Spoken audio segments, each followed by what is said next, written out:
Assalamualaikum warahmatullahi wabarakatuh. Salam sejahtera bagi kita semua. Shalom, Om Swastiastu, Namo Buddhaya, salam kebajikan.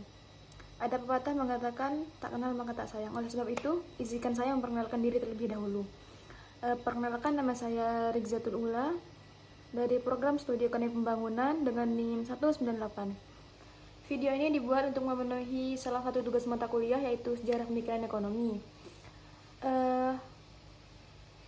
Pada pembahasan kali ini, saya akan membahas materi dengan judul Analisis Aliran Pemikiran Fisiokrat serta dampaknya terhadap perkembangan perekonomian. Pada pembahasan kali ini saya membagi menjadi 6 topik. Yang pertama ada pengertian aliran Fisiokrat. Yang kedua ada asal-usul munculnya aliran Fisiokrat. Yang ketiga ada sejarah munculnya Laissez-faire. Yang keempat ada penyebab terkenalnya aliran Fisiokrat. Yang kelima ada tokoh-tokoh pemikiran aliran Fisiokrat. Dan terakhir, dampak pemikiran aliran Fisiokrat. Baiklah, langsung saja pada pembahasan topik yang pertama, yaitu pengertian aliran Fisiokrat. Mungkin teman-teman bertanya-tanya, apa sih yang dimaksud dengan aliran Fisiokrat? Istilah fisiokratik berasal dari bahasa Yunani kuno yang merupakan penggabungan dua kata, yaitu kata fisik yang berarti alam dan kratein atau kratos yang berarti kekuasaan, menggambarkan cara para fisiokrat mendasarkan teori mereka pada gagasan hukum alam. Dengan kata lain, menurut lembaga ini, kekayaan bersumber dari sumber daya alam. Simpelnya ialah, aliran Fisiokrat adalah kelompok ahli ekonomi yang mengutamakan kebebasan dan pertanian, serta percaya bahwa pertanian adalah satu-satunya industri yang dapat membawa kemakmuran suatu bangsa. Oke, kemudian kita langsung saja pada pembahasan topik yang kedua, yaitu asal-usul munculnya aliran Fisiokrat. Mungkin teman-teman bertanya-tanya, bagaimana sih asal mula munculnya aliran Fisiokrat? Aliran pemikiran Fisiokrat sering dikenal dengan sebutan mazhab Fisiokrat, adalah salah satu dari banyak sistem aliran ekonomi. Aliran Fisiokrat berkembang sebagai suatu kritik terhadap teori ekonomi merkantilisme. Begitu era merkantilisme berakhir di Perancis pada tahun 1756, maka mulai terbentuklah aliran Fisiokrat. Merkantilisme merupakan aliran pertama dalam kajian ekonomi politik yang menyuruhkan keterlibatan pemerintah dalam perekonomian. Namun sayangnya, selama era merkantilisme, pengusaha yang bekerja dengan pihak yang berkuasa kebanyakan mendapat keuntungan dari campur tangan beberapa pejabat. Sedangkan di sisi lain, kesejahteraan rakyat jelata, terutama para petani yang bekerja keras, tidak diperhatikan. Ironisnya, strategis tersebut tampaknya untuk kepentingan pemerintah dan rakyat. Tetapi dalam praktiknya lebih menguntungkan pemimpin yang cerdas yang bekerja sama dengan pemimpin yang tidak jujur.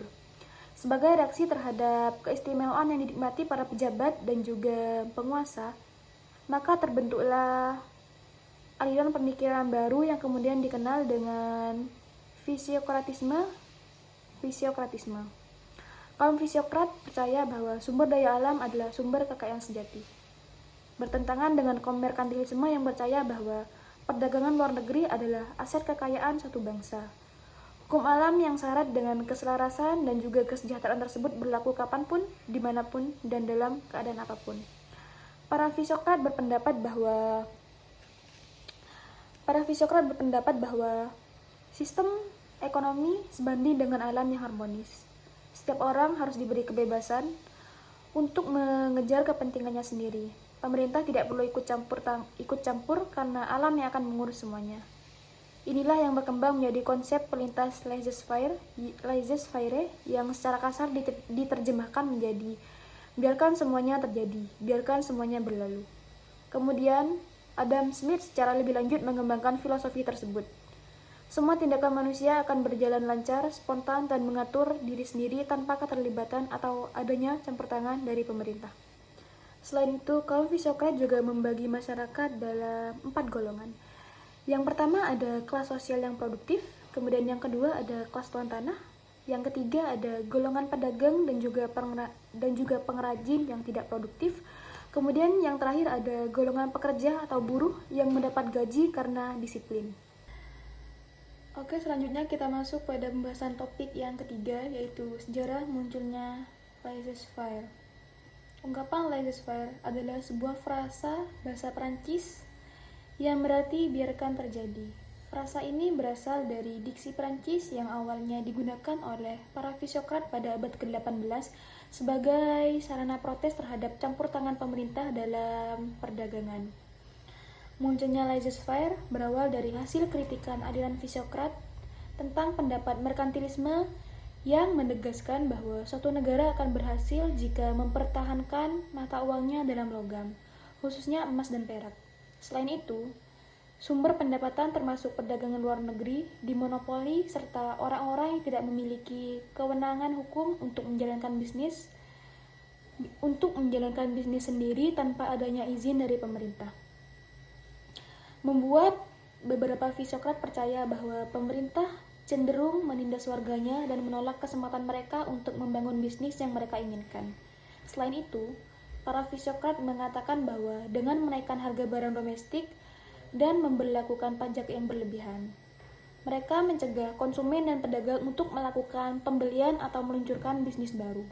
Jadi, menurut para fisiokrat, apabila perdagangan bebas, spesialisasi, dan juga pembagian kerja yang lebih efisien dan efektif, maka kesejahteraan suatu bangsa pada hakikatnya akan tumbuh.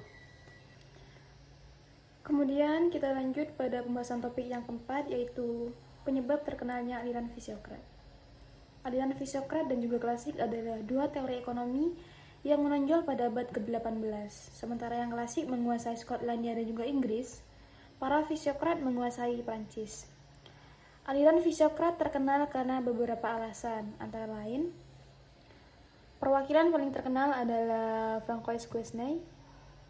Aliran fisiokrat berkembang sebagai kritik terhadap teori ekonomi merkantilisme.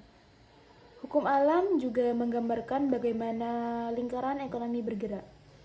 Telah memberikan kontribusi paling besar dalam penciptaan teori ekonomi.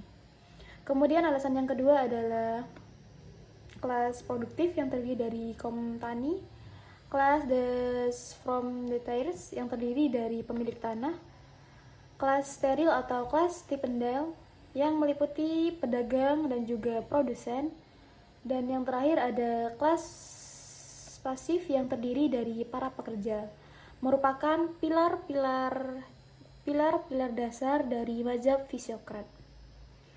Kemudian alasan yang terakhir ialah terlepas dari lingkaran arus ekonomi dalam tabel ekonomi, filosofi ekonomi para fisiokrat terkenal karena fokusnya pada teori nilai dan juga biaya yang harus ditanggung konsumen. Oke, selanjutnya kita masuk pada pembahasan topik yang kelima, yaitu tokoh-tokoh pemikiran aliran fisiokrat. Ada dua tokoh paling terkenal pada masa aliran pemikiran fisiokrat. Yang pertama ada Francis Quesnay. Siapa sih Francis Quesnay itu sebenarnya? Francis Quesnay adalah tokoh sentral aliran ekonomi fisiokrat. Quesnay adalah seorang ahli bedah yang sangat berbakat dan memiliki latar belakang kedokteran.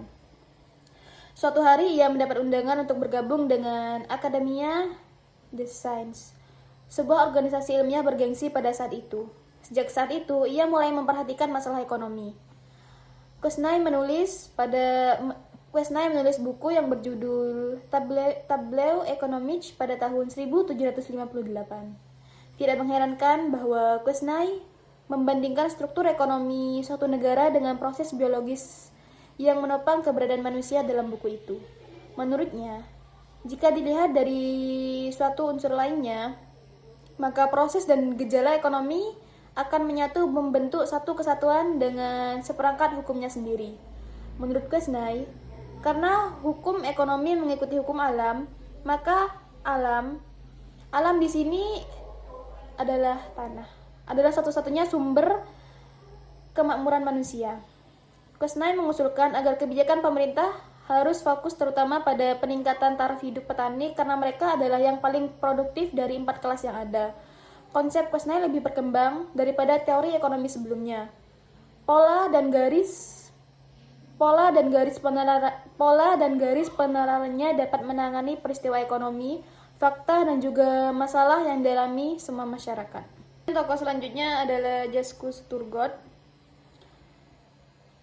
Setelah Quesnay, Anne Robert Josques Turgot, yang kemudian menduduki posisi tertinggi di pemerintahan Prancis dan diangkat menjadi Menteri Keuangan selama rezim Ancien sebelumnya.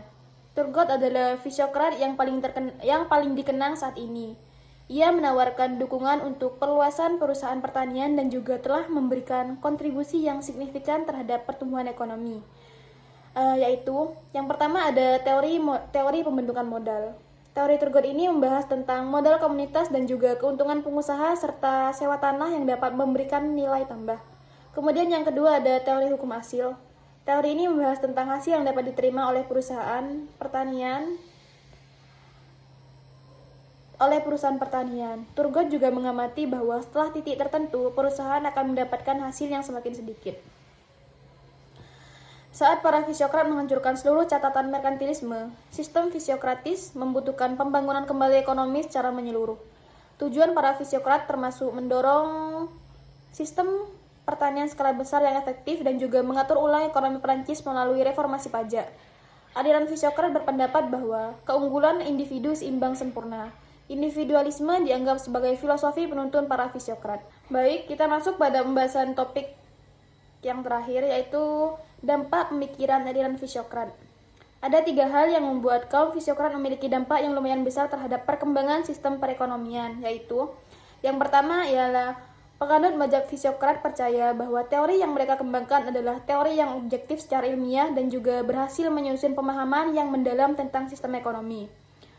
Yang kedua, aliran ini mencetuskan istilah laissez-faire yang sampai saat ini masih menjadi suatu bahan kajian yang menarik dan juga memberi corak bagi para ekonom berikutnya.